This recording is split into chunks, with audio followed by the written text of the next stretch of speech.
Imagine setting sail into a churning, foggy, endless sea.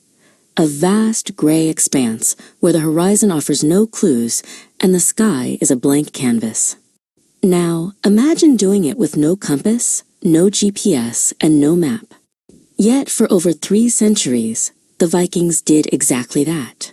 They were masters of the sea, pushing the boundaries of the known world, and their secret was not a magical device, but an intimate, almost spiritual, connection to the natural world. Welcome to the 9th century, a time of exploration and expansion. Viking longships, those elegant, shallow-drafted vessels, were not just raiding vessels. They were instruments of discovery. They sliced through the frigid, tempestuous waters of the North Atlantic, bound for uncharted shores and distant lands. But how did they know where they were going? How did they find their way from the fjords of Scandinavia to the distant, ice-capped shores of Iceland, Greenland, and beyond? The secret lies in a brilliant, interconnected system of science, nature, and uncanny observation that, when combined, acted as a navigational map of the highest order. Let's start with their most valuable tool, the sun. On clear days, the sun was a reliable guide. But what about the frequent overcast skies and the infamous fog of the North Atlantic? This is where the legend of the sunstone comes into play. According to ancient sagas, Vikings used a mysterious crystal, believed by many scholars to be a mineral called Iceland spar, or calcite. This crystal possesses a unique property. It polarizes light.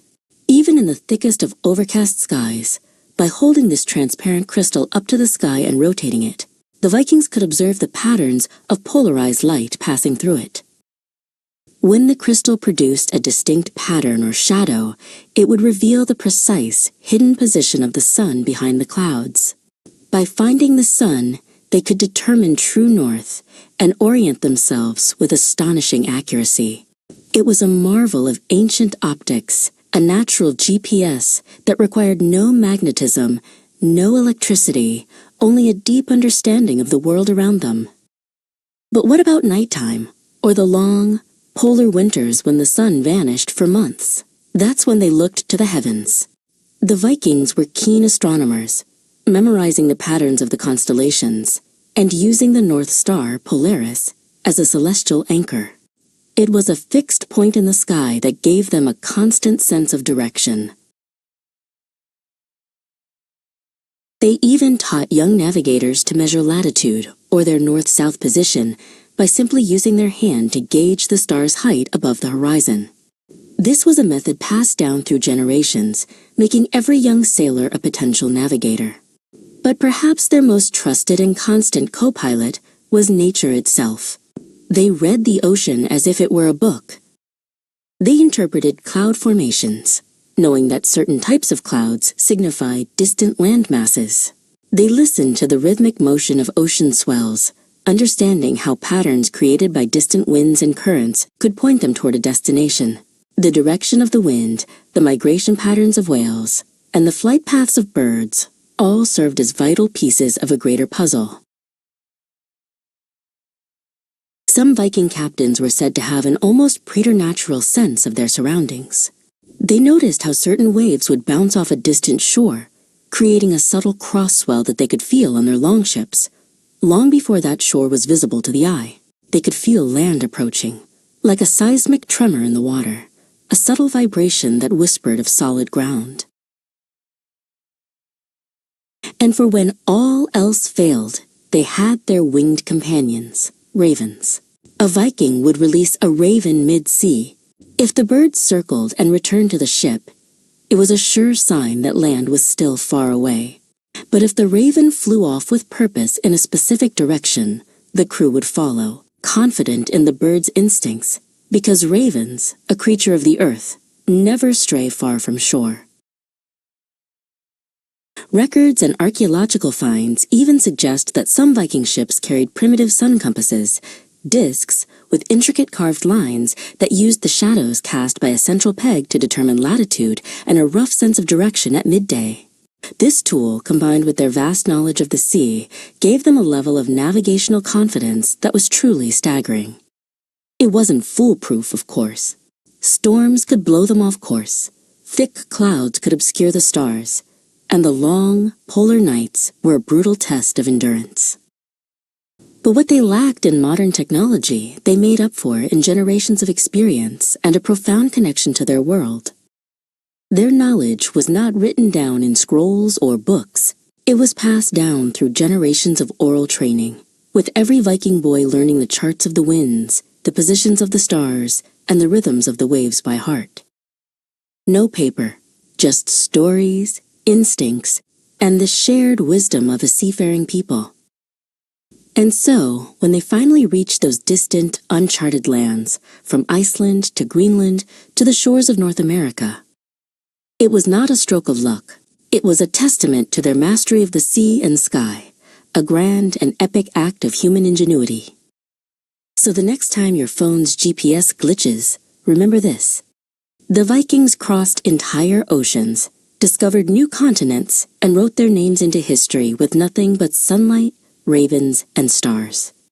But for all the Vikings' reliance on stars, sun, and birds, the most debated and enigmatic of all their navigation tools may be one that's barely survived the ravages of history, the UUNARTOQ disk. This is not a legend passed down in sagas, but a tangible artifact, a small, humble piece of wood that holds a universe of information. Discovered in 1948 in the ruins of a medieval convent in Greenland, this small wooden fragment was initially thought to be nothing more than a decorative piece. But upon closer inspection, archaeologists realized its intricate carvings and markings were far too precise for simple decoration. This wasn't art, this was science. The disc, no larger than a coaster, was carved with a series of intricate lines and markings that perfectly matched the paths of the sun at different times of the year. Some scholars, like the Danish naval historian Carl the Fief Salver, believe it was a form of a Viking sundial, a clever and crude sun compass. They theorized that a central pin would have cast a shadow, and by tracking its length and position against the carved lines, a Viking navigator could measure time and determine their direction with remarkable accuracy. This device would have been a game-changer, especially when paired with their other tools. When combined with a sunstone, the UUNARTOQ disk could have allowed for a form of daytime sailing with remarkable precision. This would have been crucial for navigating at high latitudes, where the sun barely dips below the horizon in the summer or barely rises in the winter. The disk's markings, a kind of pre-programmed almanac, would have allowed them to compensate for the sun's ever-changing position throughout the year. But there's more to the story.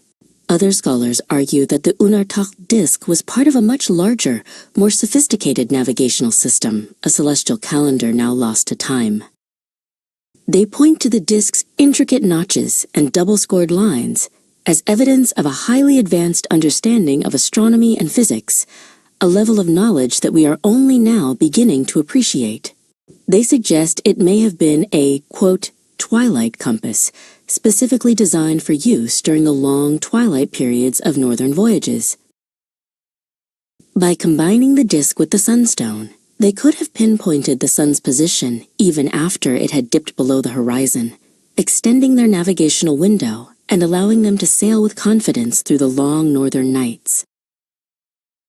The debate over its precise function continues to rage. Was it a simple sun compass, a clever sundial, or a piece of a far more complex machine? We may never know for certain. But what is clear is that the UUNARTOQ disk, this small, unassuming piece of wood, offers a powerful glimpse into the mathematical minds behind the epic Viking voyages. It tells a story not just of brute force and conquest, but of ingenuity, observation, and a scientific curiosity that pushed the boundaries of the known world. This little disk, surviving for 1,000 years, reminds us that the Vikings were not simply raiders and warriors. They were sophisticated thinkers, brilliant engineers, and unparalleled explorers who navigated the world with tools that were as ingenious as they were simple. And in its silent language of shadows and lines, it still whispers to us of a journey that was as much a feat of the mind as it was a feat of the sea. For all the ingenuity of the sunstone and the wisdom of the stars, Perhaps the most poetic and famous of all Viking navigation tales belongs to a single man, Floki Vilgertharsson, known in the sagas as RAVEN-FLOKI. His story is not just a footnote in history, but a central chapter in the epic tale of Iceland's discovery and settlement. It was a journey of faith and a wager on the instincts of the natural world. In the 9th century, a time when the Norse world was buzzing with whispers of a vast new land to the west, Floki, a determined and ambitious Norwegian, decided to find it. He was not going by accident, but by a deliberate act of will. He set sail to find a new land whispered of in trader tales, a place called Garðarsholmi, Garðar's Island. This was a journey into the true unknown, and he was taking a path no one had intentionally sailed before. Floki knew he needed a guide, not a tool of metal and wood, but a living, breathing compass. He brought with him 3 ravens, sacred birds in Norse mythology, believed to be the eyes of Odin himself. These ravens would be his scouts, his navigators, and his connection to the world beyond the endless horizon. His voyage was a dramatic sequence of events. After sailing for many days, with nothing but the endless ocean in sight, he performed the ritual. He released his first raven. The bird, disoriented and seeing no land, simply flew back towards the familiar shores of the Faroe Islands, a sign that their journey had only just begun. A few days later, still lost in the vast blue expanse, he released the second raven. This one, more adventurous than the last, flew high into the air, circling and searching the horizon for a long time before, finding nothing, it returned to the ship, a sign that they were now truly in open water, far from any known land. Finally, with a sense of immense anticipation from his crew, Floki released the third and final raven. This bird, however, was different. It did not circle, it did not return. It flew purposefully, with a sense of unwavering conviction, directly northwest, and didn't return. Floki knew in his heart what this meant. He ordered his crew to follow the raven's flight path, their ship slicing through the waves in pursuit of a single bird. His faith was rewarded. The raven led them to a rugged, fiery, and icy land, Iceland. Floki's journey became a legend, and his method of navigation, using the ravens, became a fundamental part of Norse lore. It was a story passed down through generations, taught to every young Viking who dreamed of the sea. His journey wasn't a fluke, it was a carefully planned expedition, a masterful blend of intuition and ancient wisdom. And though his first attempt at settlement was met with a harsh winter that led him to give the land its chilling name, Iceland, his pioneering journey laid the groundwork for future colonization. His legacy is not just one of a discoverer, but of a true innovator. He used the tools of his world, the animals, the stars, the sagas, to achieve the impossible. So the next time you hear the word Iceland, remember the man who found it not with a compass, but with a bird. A man whose trust in nature's oldest instincts led him to a new world. Echoes of the forgotten ancients, reminding us that sometimes the best guides are the ones with wings. If history leaves you curious and craving more, don't forget to like, subscribe, and turn on notifications. Join us on the journey through time, one forgotten echo at a time.